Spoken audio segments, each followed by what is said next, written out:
مجھے یہی احساس ہوا اور وہ آج تک قائم و دائم ہے کہ یہ زندگی بڑی عارضی ہے. اس لیے آئی ورک 24/7 اور میں کہتا ہوں کہ مرنے سے پہلے مجھے مرنے کا کوئی شوق نہیں ہے. So I should do something good before I die. So I keep on working and working and working. اور میری زندگی کا ایک جہد مسلسل ہے جو آج تک کم نہیں ہوا ہے. کھوجا صاحب، سب سے تلخ ترین یاد؟ دیکھیں، بی بی کی شہادت جو ہے، بے نظیر بھٹو کی شہادت، یہ بڑی، اور انفارچونیٹلی چونکہ بے نظیر بھٹو میرے گھر میں بھی ٹھہرتی تھیں اور بہت ہی بہن کی طرح بیٹی. ہمارے ہاں بلوچوں میں یہ ہوتا ہے کہ اگر کوئی نیاڑی آپ کے گھر ٹھہرے تو وہ آپ کی ماں بھی ہوتی ہے، بیٹی بھی ہوتی ہے، بہن بھی ہوتی ہے. تو وہ اپنا ایک جوبن پر آئی تھیں جس وقت آخری مرتبہ آئی تھی. تو وہ اتنی میچور ہو کر اتنی انٹرنیشنل ایک فیم کی جو ہے، ایک ایسٹ نہیں ہوتا کسی قوم کا، ایسٹ، بالکل ایسٹ، اتنا کچھ سیکھا. تو وہ that was really some thing which I think destroyed the fabric of this society and the country. وہ ملک کے لیے بہت بڑا نقصان تھا میرے. اب آپ پی ٹی آئی کا حصہ ہیں، لیکن اگر میں 2 لفظوں میں آپ کا جواب چاہوں کہ اس وقت جو زرداری صاحب نے جو سارے حالات تھے اور انہوں نے جو کہا کہ پاکستان کھپے، آج بھی جب آپ پی ٹی آئی کا حصہ ہیں اس مومنٹ کو اور زرداری صاحب کے اس جملے کو کیسے دیکھتے ہیں؟ دیکھیں، ہم تو یہ ہے کہ پاکستان کے لیے، عوام کے لیے، آئین کے لیے، قانون کی عملداری کے لیے، اس کے لیے تو ہم پیپلز پارٹی میں بھی تھے. آج جب پیپلز پارٹی نے اپنی بیس چھوڑ دی، میں نے مخالفت کی سی میں، سینٹرل ایگزیکٹو کمیٹی میں. میں نے کہا خدا را آپ نواز شریف کے ساتھ مت جائیے گا، یہ بھٹو کی کوک سے جنم لینے والے ہیں، یہ بھٹو کے قاتل ہیں. بی بی کی گندی تصویریں انہوں نے آسمان سے پھینکی تھی. آپ کا یہ کہتے تھے کہ گردن میں ان کو جو ہے رسی ڈال کر چوکوں پہ لٹکاؤں گا اور خنجر مار کے پیٹ سے ڈالر نکالوں گا. تو میں نے کہا کہ 2 ہی یہاں پیپلز پارٹی والا مسلم لیگ نون کو نہیں کبھی ایکسیپٹ کرے گا، نظریاتی کارکن جو پنجاب کا کم از کم ہے. تو خدا را یہ نہ کیجیے گا. کر دیا. اور پھر میں نے کہا کہ بلاول کو خدا کا خوف کریں، بلاول کو کبھی شہباز شریف کا وزیر نہ بنانا. ایک بڑی رچ لیگسی ہے، وہ بھٹو کا نواسا ہے، بیبی کا بیٹا ہے، اس کی فائلیں لے کر جو ہے وہ کرے. تو یہ نہ کرنا. اس کو بھی وزیر بنا دیا. اور اس کے بعد جو ہے یہ پاور پالیٹکس میں چلے گئے، پیپلز پالیٹکس چھوڑ دی، آئین کی انحراف شروع کیا، قانون کی دھجیاں اڑا دی. پھر بڑا مشکل تھا. اب بھی میں نے اگلے دن بھی کہا، میں نے کہا اگر عمران خان بھی یہ کام کرے گا تو I will still be on the people's side. میں عوام کے ساتھ، میں پاکستان کے ساتھ کھڑا ہوں گا. آپ پیپلز پارٹی میں تھے پہلے اور اب آپ پی ٹی آئی میں آگے ہیں. اگر زرداری صاحب آپ کو واپس بلائیں پیپلز پارٹی میں تو کیا آپ چلے جائیں گے؟ اور اگر زرداری صاحب آپ کو بطور وکیل اپنا کیس لڑنے کے لیے بلائیں تو کیا آپ لڑیں گے؟ 2 سوال ہیں. دیکھیں، وکالت کی حیثیت سے تو میں ان کا وکیل آلریڈی ہوں. جو بے نظیر بھٹو کا قتل کیس میں زرداری صاحب خود مدعی ہیں اور وہ ہائی کورٹ میں پینڈنگ ہے. اگرچہ میں نے جب پی ٹی آئی جوائن کی تو میں نے وہ فائل واپس بھیج دی ہے انہیں. تو راہیں بدل گئی مگر کیس نہیں، وکیل نہیں بدلا. باہر گیف دیکھتے ہیں. لیکن یہ ہے کہ میں ابھی بھی ان کو عزت کے احترام سے اور نگاہ سے دیکھتا ہوں. اور جہاں تک مرحوم رانی شہید بے نظیر بھٹو ہے، میں ان کا تو تہ دل سے عزت بھی کرتا ہوں، احترام بھی کرتا ہوں.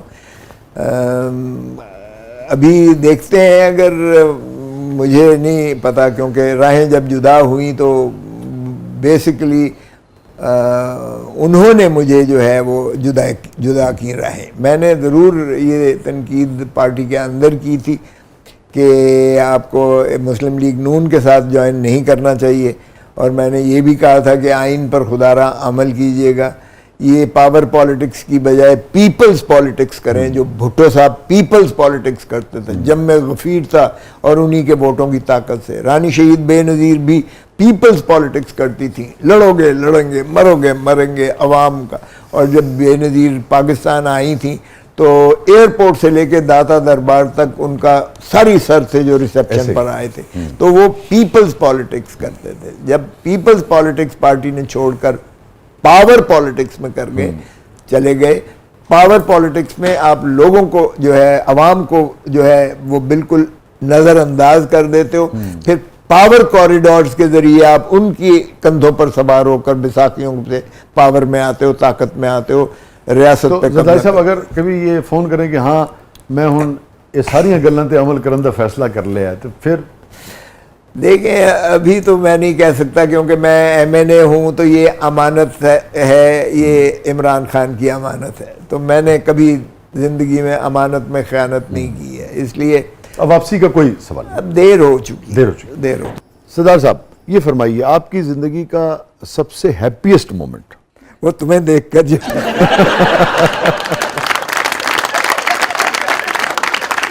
ہاں جب میں گورنر بنا تھا تو وہ ظاہر ہے ایک فیملی کو پرائیڈ ملی تھی. لا محالہ مجھے پاکستان کا دوسرا بڑا عہدہ تھا، صدر پاکستان کے بعد گورنر پنجاب ہونا ایک بہت بڑا اعزاز تھا. یقیناً وہ اللہ کا اس نے آپ کو ایک الگ سے ایک خوشی جو ہے. یہ فرمائیے سب سے میموریبل مومنٹ آپ کی زندگی، وہ خوش تھا میموریبل نہیں تھا؟ وہ تیرے ساتھ ملاقات ہو گئی ہمارے پروگرام میں آگے بتائیے نا جو زندگی میں سب سے زیادہ یہ یاد رہتا ہو کبھی کبھی.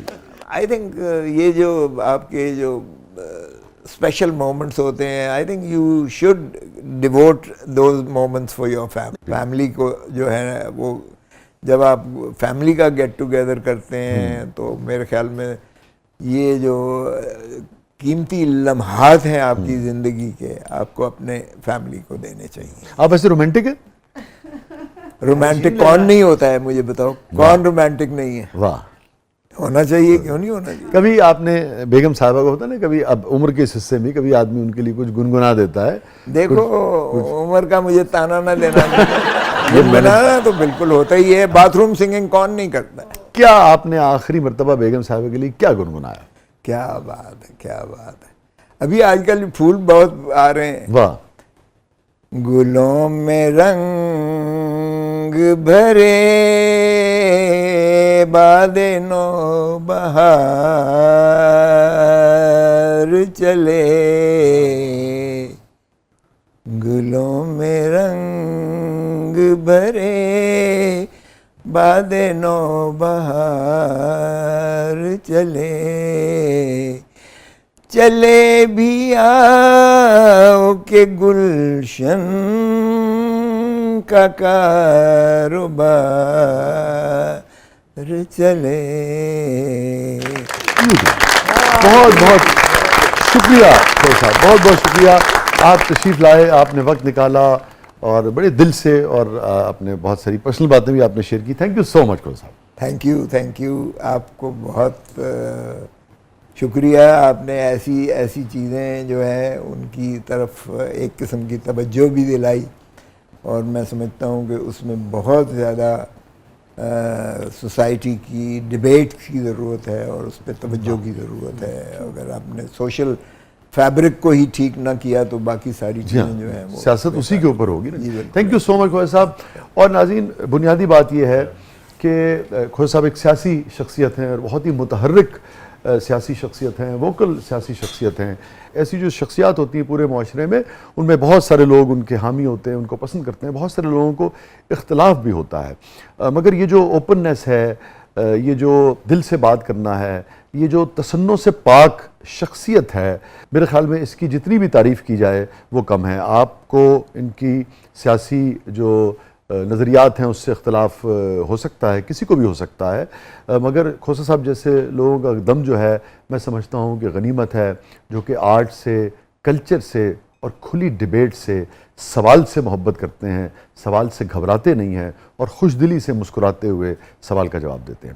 اپنے فیڈ بیک سے ہمیں آگاہ کیجیے گا. یہ تھا آج کا زبردست، اور فیض صاحب کی جو غزل کھوسا صاحب نے بڑی محبت سے ہماری فرمائش پہ عطا کی، اسی کے آخری شعر پر پروگرام کا اختتام کرتے ہیں. کبھی تو صبح تیرے کنج لب سے ہو آغاز، کبھی تو صبح تیرے کنج لب سے ہو آغاز، کبھی تو شب سرے کاکل سے مشک بار چلے.